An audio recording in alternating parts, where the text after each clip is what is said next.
Aujourd'hui, je reviens avec Simone Biles. Alors, si vous ne connaissez pas cette histoire, c'est cette jeune athlète extrêmement talentueuse qui a plus de 35 médailles, pardon, 37 médailles olympiques qu'elle a gagnées à des championnats du monde, enfin peu importe.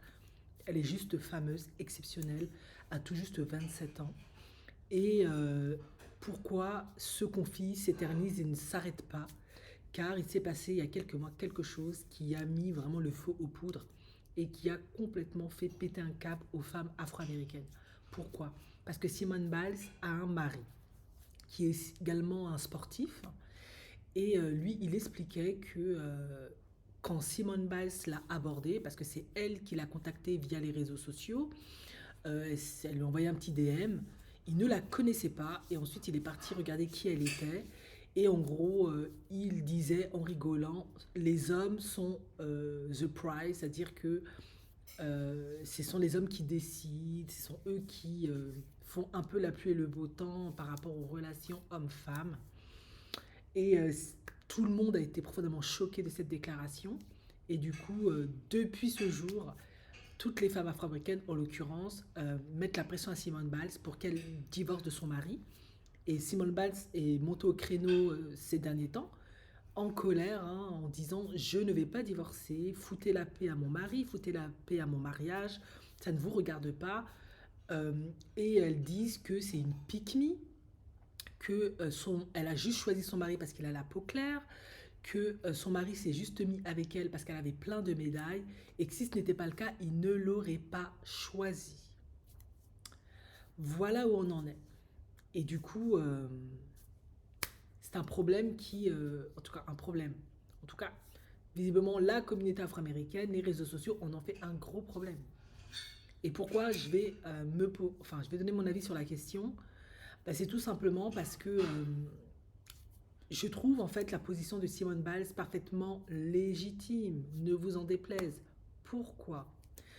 Vous n'êtes pas sans savoir, en tout cas si vous suivez les chaînes des femmes noires, intercommunautaires, afro ou même autres, hein, c'est possible, vous n'êtes pas sans savoir que les femmes noires, surtout je précise dans un contexte occidental et surtout je précise chez les Afro-Américains, elle a une perception au niveau de sa féminité, de sa désirabilité, de son attractivité extrêmement basse. En effet, elle est surtout sollicitée pour aller militer, pour tout ce qui est lié à la masculinité, mais tout ce qui est lié à être une femme, une épouse, celle qu'on va protéger, qu'on va mettre dans la maison, qu'on va chouchouter, câliner, elle n'est pas sollicitée pour ça. Ou alors elle est hyper sexualisée et vendue comme un vulgaire bout de viande, méprisée, inconsidérée. Et ça tire ses racines dans l'histoire afro-américaine qui, durant l'esclavage, il y avait une hiérarchisation des couleurs. En effet, hein, la femme noire, c'était elle qui était dans les champs, c'était elle qui était là pour les durs labeurs. Elle était abusée à tort et par le maître de plantation. C'était aussi l'outil de reproduction au même titre que l'homme noir pour créer des petits négrillons forts, vigoureux qui vont pouvoir travailler. Et la femme mulâtre, hein, comme on le disait vulgairement à cette époque, métisse en l'occurrence, eh bien, elle était aussi maltraitée. Il ne faut pas être naïf, hein. Elle subissait autant d'abus physiques et autres que la femme noire. Cependant, elle était vendue plus cher parce que elle avait du sang du maître, hein, et le métissage, ça donnait un autre rendu, hein, il ne faut pas se mentir. Esthétiquement, ça donnait autre chose. Les métis, ils peuvent sortir de différentes manières. Les noirs aussi, mais les métis, ils peuvent avoir les yeux verts, bon bref, les cheveux comme ci, comme ça, bon bref, on va pas rentrer dans ça. Du coup, elle était souvent beaucoup plus mise dans la maison du maître pour faire des travaux domestiques. Elle avait accès, au même titre que l'homme métis, hein, à la lecture, l'écriture, etc. Et tout ça, c'est resté dans l'inconscient des peuples noirs et surtout afro-américains, hein, puisqu'on parle de ce contexte-là. Et du coup, beaucoup ont gardé, malgré beaucoup de travail, pour essayer de sortir du stress post-traumatique de l'esclavage, essayer de monter en puissance, en estime de soi, en considération. Ils sont quand même restés beaucoup dans ce schéma-là. En effet, certains schémas ne se perdent pas. Surtout que moi, je pense, hein, vu à travers les peuples noirs dans le monde, on retrouve un peu cette même configuration. Je pense que du coup, ça ne vient pas que de... Le colorisme, finalement, ne vient pas que de l'esclavage. Je pense que c'est même pas je pense, c'est sûr, ça vient de tous les peuples. Et je pense que pour beaucoup d'humains, humainement, psychologiquement, lorsqu'ils regardent, bah, les personnes, en tout cas après ça dépend aussi de la physionomie, de plein, des traits du visage, de tout un tas de critères, mais la personne qui est plus claire paraît beaucoup plus agréable, beaucoup plus sympathique, etc. Et je pense que c'est comme ça à travers le monde. Donc ce n'est forcément pas que lié au système de l'esclavage, hein, parce qu'on retrouve ça en Inde, on retrouve ça en Chine, on retrouve ça partout. Donc je pense qu'à un moment donné, les êtres humains se sont dit, bah, quand t'es noir, t'es moins attractif, c'est moins... Et quand t'es plus clair, c'est plus joli. C'est comme ça. Voilà. Du coup, une Simone Biles, vous vous doutez bien que même si elle a beaucoup de talent, beaucoup de potentiel, elle gagne très bien sa vie, c'est une très belle femme en tant que femme noire, elle ne sera pas perçue, en tout cas pour les hommes de sa communauté, de la même manière. Pourquoi? Parce que eux, ils ont les femmes plus claires, métisses, hein, c'est programmé en eux et ils ont ces femmes-là. Du coup, ben, une Simone Biles, si elle veut pouvoir être avec un homme de sa communauté, faire le Black Love, ça risque, à mon sens, surtout qu'elle est dans le milieu du sport, du divertissement, hein. Elle n'est pas dans un environnement intellect, on va dire ça comme ça. Elle n'est pas dans tout ce qui est business affaires. Ça risque d'être un peu plus fastidieux pour elle. Parce qu'elle est dans un domaine où l'apparence physique, le corps, c'est extrêmement important. Ce qui signifie que les émotions ont énormément leur place. En effet, contrairement au business, hein, à l'argent, qui est beaucoup plus... en tout cas, ça fait... C'est pas qu'il n'y a pas d'émotions, mais on met beaucoup plus de côté les émotions pour conclure une affaire, un deal. Il n'y a pas d'émotion. Ça, faut que ça marche pour moi. Voilà, c'est beaucoup plus pragmatique. Donc vous vous doutez bien que ça peut être un peu plus compliqué pour elle. Donc moi je comprends tout à fait pourquoi, si elle voit un homme noir et qu'elle veut être dans son black love, elle va essayer de le dater. Et s'il dit oui, pourquoi pas? Surtout qu'elle n'a pas pris un rappeur, elle n'a pas pris un gars du ghetto, elle n'a pas pris un homme qui n'a pas de travail. Non, elle a pris un homme qui a quand même un travail, il a quand même des rentrées d'argent. Peut-être pas plus qu'elle, mais elle a quand même un homme d'une certaine qualité. Après, il ne faut pas être naïf, toutes les femmes n'auront pas d'homme en hypergamie, et ça dans toutes les communautés, il ne faut pas être naïf, il ne faut pas rêver. Il y a certaines femmes, hein, comme la fille de Bill Gates, bah, elle a épousé un homme de Syrie, né d'une famille très riche, mais elle venait d'une famille extrêmement plus riche que lui. Voilà, c'est comme ça. Elles n'auront pas toutes l'hypergamie. Il faut aussi être sensé à un moment donné et voir aussi l'homme avec ses qualités, etc. Si toi, tu as un peu plus de millions que lui, ben, s'il a quand même son argent, il travaille, c'est quand même un homme qui a une bonne éducation, il est propre, etc. Bon, voilà. Parfois, il faut se dire pourquoi pas. Toutes les femmes ne feront pas d'hypergamie. C'est comme ça. Du coup, bah, une Simone Biles, moi je comprends tout à fait pourquoi elle a sollicité cet homme. Il lui plaît, elle le sollicite, elle le drague. Pour moi, aujourd'hui, c'est plus comme autrefois. C'est pas un mal si un homme nous plaît, d'aller le solliciter, d'aller le draguer, de lui faire comprendre, c'est pas un problème. Voilà, c'est la suite de problème. Maintenant, lui, on lui reproche à Simone Biles que elle a choisi cet homme-là parce qu'il est clair, etc., etc.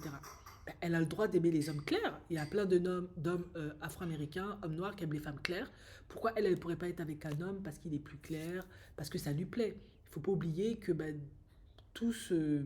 cette croyance ne s'applique pas qu'à la femme métisse, ça s'applique aussi à l'homme métis.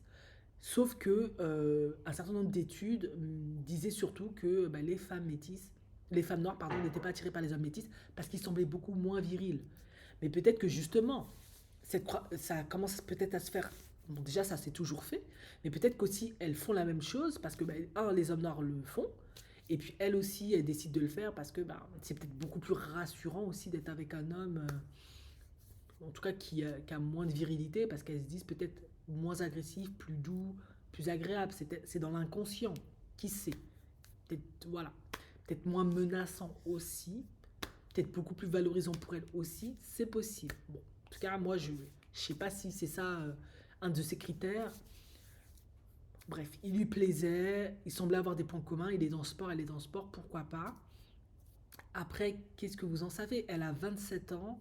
Peut-être que, comme une Serena Williams, elle a essayé de dater des hommes beaucoup plus foncés de peau, hein. Apparemment, c'est tellement important. Et ça n'a pas marché. Peut-être qu'ils n'ont pas été intéressés, parce que peut-être qu'ils ne voulaient pas, parce qu'il ne faut pas être naïf, chez les Afro-Américains, encore plus que chez les autres peuples noirs à travers le monde, en tout cas de ce que j'en sais, ils sont, quand tu as du succès, tu as de l'argent, la femme claire, c'est vraiment the alternative. Et ça laisse très très peu de marge de manœuvre pour les femmes plus foncées à la peau noire. Et selon les statistiques, ça le prouve, celles qui ont du succès, qui ont fait des études brillantes, etc., bah, elles restent célibataires, elles ne se marient pas. Et le seul moyen pour elles de se marier, c'est d'ouvrir leurs options, de se mettre avec des hommes de type caucasien, des hommes asiatiques, indiens, etc., provoquant par là même la fureur et la colère des hommes afro-américains, des hommes nord de leur communauté. Donc en fait, elles n'ont aucune marge de manœuvre, aucune alternative, elles ne peuvent pas s'en sortir. Et à un moment donné, que faire quand on arrive à 27 ans et on est belle comme Simone Biles, on a autant de talent, autant de mérite et qu'aucun homme ne vous a proposé une bague, ne vous a proposé de vous épouser.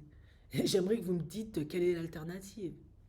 Est-ce que si on veut un homme noir, bah, on ne doit pas parfois, c'est comme dans tout dating, hein, ce n'est pas que pour elle, parfois on n'aura pas tout, c'est comme ça.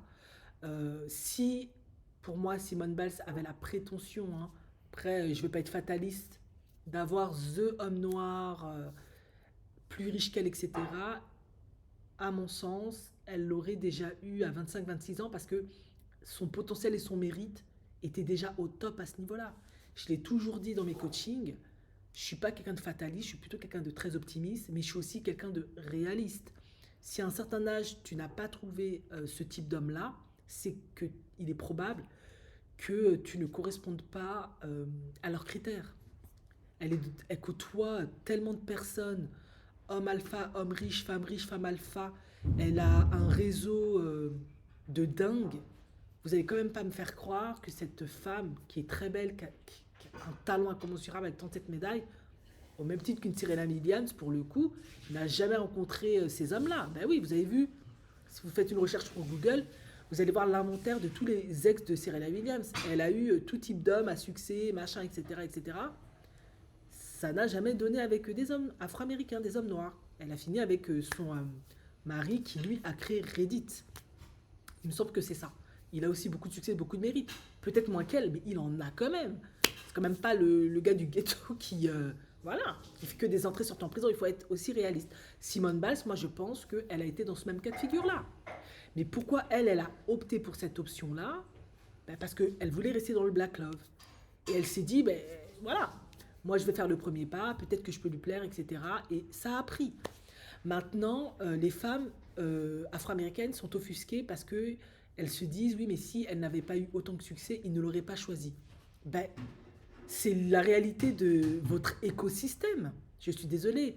Nous ne sommes pas en Afrique, pour le coup, hein, ou même en Europe, hein, où ben, les femmes noires d'origine africaine et même antillaise, hein, ont plus de chances, ou même afro-caribéennes, latinas, etc., ont peut-être un petit peu plus de chances de se marier avec des hommes noirs très riches et en hypergamie, parce que c'est notre culture aussi.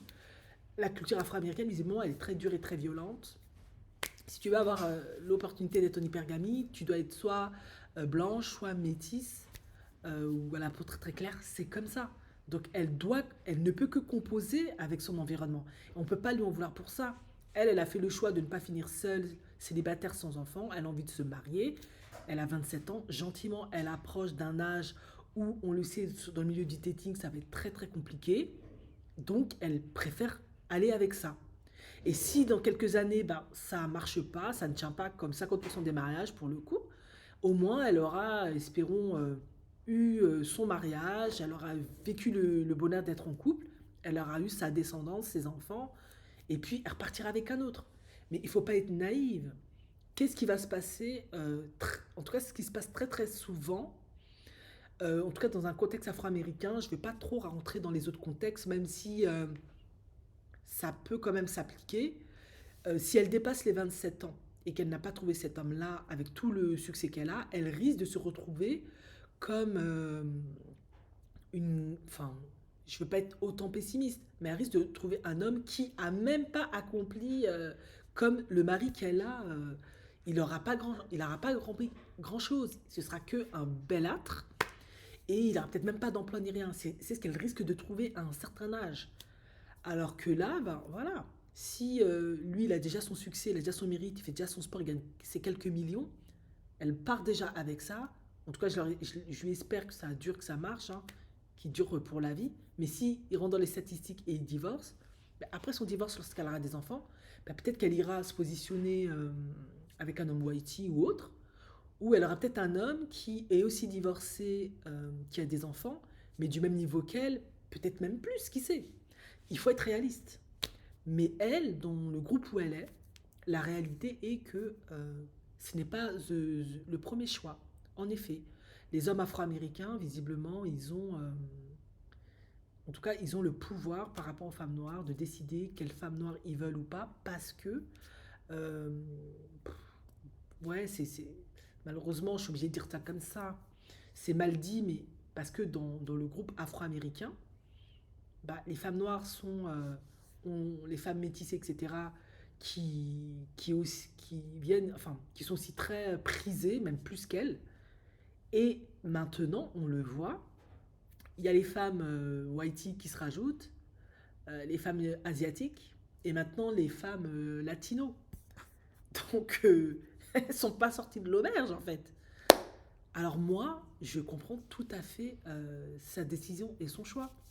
Ça fait pique me sur certains, mais pour moi, ça fait pas pique me, hein. On peut tout à fait draguer un homme qui nous plaît, c'est pas de souci. Mais elle fait avec sa réalité. Et elle a raison en fait de défendre son mariage bec et ongle, parce que elle ne veut pas être dans la case de célibataire uniquement parce que son mari, il a un ego un petit peu plus... en tout cas, il s'est senti profondément flatté d'avoir eu une femme noire, jeune, belle, magnifique, qui a énormément de talent, énormément de succès, qui a accès à énormément de choses, beaucoup de plus-value, qui plus est, je précise, parce que on va rester dans le contexte de la communauté afro-américaine, n'est pas une baby mama. Voilà, il y a cette réalité-là. Voilà, lui, c'est vrai, il a eu ce gros jackpot. Euh, Elle aurait pu avoir mieux apparemment, mais visiblement pas, parce qu'à 27 ans, elle ne l'a pas. C'est aussi une réalité. Et elle ne veut pas ouvrir ses options avec des autres hommes parce qu'elle veut rester dans le Black Love. Et ça, ben voilà. Il faut accepter cette réalité. Quand tu es une femme noire comme Simone Biles, c'est même pas une femme marron, genre comme moi. Elle est plutôt un phénotype plus foncé, bien qu'elle est très belle. Hein. Ben voilà. Dans son groupe, c'est pas le premier choix. Voilà. Maintenant, on va être réaliste. Hein. Si Simone Biles avait été une femme. Est-ce que c'est. Je suis même plus trop sûre parce que quand on regarde Wendy Williams, c'est pas si certain que ça finalement. Mais si elle avait été peut-être une femme beaucoup plus métissée, est-ce qu'elle aurait eu un homme plus riche, d'homme noir? Franchement, je cherche encore cette femme métisse qui est en hypergamie avec plein de succès. Euh, Beyoncé, oui. À part Beyoncé, moi franchement, j'en connais pas encore. Après, si vous les connaissez, vous pouvez les mettre dans les barres de commentaires. Mais moi, j'en connais pas. Donc j'ai l'impression en fait que une femme métisse ne serait pas mieux sortie. Elle aurait eu un homme peut-être qui a eu beaucoup de succès, etc. Mais ça aurait été pareil qu'une Simone Biles en fait. Hein. Parce qu'à part Beyoncé qui, avec son succès, a pu se mettre avec un Jay-Z, franchement, je vois pas.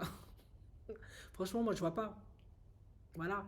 C'est comme une Kelly Rowland. Kelly Rowland, elle est très bien mariée. Même catégorie qu'une Simone Biles. Hein. On va dire ça comme ça. Parce qu'elle est dans la musique, on va dire. Bah, le mari de Kelly Rowland, il est producteur, c'est un homme à succès qui a bien réussi, mais je reste persuadé qu'une Kelly Rowland a plus d'argent que lui. Vous voyez ce que je veux dire? Maintenant, est-ce que si elle avait été une femme whitey, ça aurait été différent? Oui, pourquoi? Parce qu'il y a des cercles déjà qui font que, et deux, elles ne sont pas confrontées à cette complexité liée au phénotype, au colorisme. Ça, c'est une réalité. Voilà. En tout cas, ça, c'est mon avis. En tout cas, moi, j'encourage toutes les femmes, au même titre qu'une Simone Biles, hein, qui ont du succès, qui ont beaucoup d'argent, etc., Ben, si un homme vous plaît, il faut faire le premier pas.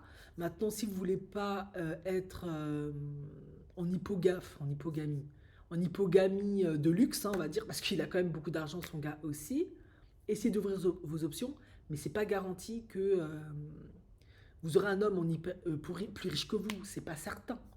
Parce que déjà, les hommes aiment quand la femme a moins qu'eux. Ça, c'est vraiment depuis l'ère préhistorique. Maintenant, oui, ça se modernise. Il y a des hommes qui sont un peu plus conciliants, mais c'est vrai que pour leur ego, pour éviter l'émasculation, etc., ils ont tendance souvent à préférer quand la femme a moins qu'eux, même si c'est légèrement.